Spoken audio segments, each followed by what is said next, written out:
Quand en soirée on me disait Clara, tu peux mettre de la musique, je disais non ça va, j'ai pas d'idée. Et en fait j'avais des playlists énormes mais je n'osais jamais mettre ce que j'écoutais.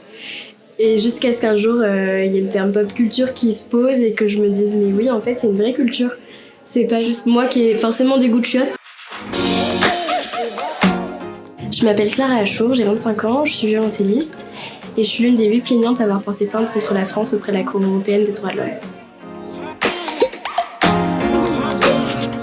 Il y a Hélène et Rachel qui m'ont contactée en juillet 2024 pour m'expliquer qu'elles lançaient une campagne et qu'elles voulaient trouver quelqu'un qui avait un combat sur le terrain pour visibiliser un combat concret. Et à ce moment-là, moi j'avais porté plainte contre la France depuis 2 ans et je cherchais vraiment à visibiliser ce qui se passait. Enfin, c'était important pour moi d'en parler et aussi parce qu'on m'a beaucoup fait taire et donc j'essayais de reprendre possession de ma parole. Et donc elles m'ont vraiment donné la possibilité à ce moment-là de dire ce que je vivais et ce que j'en pensais.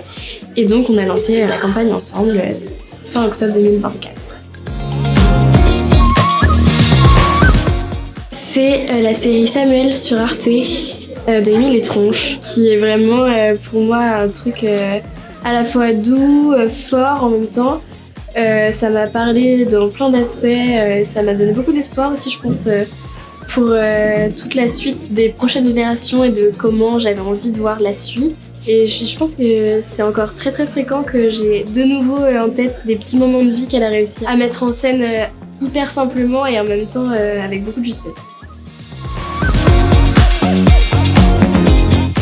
La pop culture, pour moi, je pense que c'est vraiment la culture de laquelle j'ai eu honte jusqu'à mes 17 ans.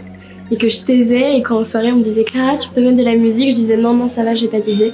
Et en fait j'avais des playlists énormes mais je n'osais jamais mettre ce que j'écoutais. Et jusqu'à ce qu'un jour il y ait le terme pop culture qui se pose et que je me dise mais oui en fait c'est une vraie culture. C'est pas juste moi qui ai forcément des goûts de chiottes, ce qui voulait en plus dire que les artistes que je suivais étaient pas ouf. Alors qu'en fait c'est une culture à la fois mainstream et à la fois où on va chercher des personnes communautairement parlant qui font écho. Donc quand je vois les artistes queer qui m'ont parlé, qui ensuite, chouette pour elles, deviennent des icônes, mais où c'est grâce à la pop culture et grâce au fait qu'il y ait des personnes tout à fait lambda entre guillemets et qui s'y connaissent pas nécessairement, qui se sont dit mais ça me parle et ça j'aime et ça je vais écouter et ça je vais regarder, qu'ensuite ça a pu toucher du plus grand public. Donc je pense que maintenant je suis assez fière de la culture que j'écoute, qui est la pop culture.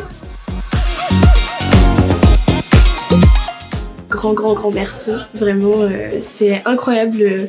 Je reste qu'une seule journée malheureusement, mais c'est hyper fort d'être là tous ensemble. Et en plus je disais là juste avant de venir que c'est fou parce qu'on arrive avec une expertise quand même féministe d'une manière ou d'une autre, et quand même on arrive à en apprendre plein. À chaque table ronde, à chaque échange, j'ai toujours en tête le fait que si je vais à un événement militant, féministe ou quoi, je vais parler de sujets un peu plombants, de justice, blablabla. Et en fait, à chaque fois, on se marre énormément, c'est des moments de joie, quoi, et on en a besoin. Donc merci.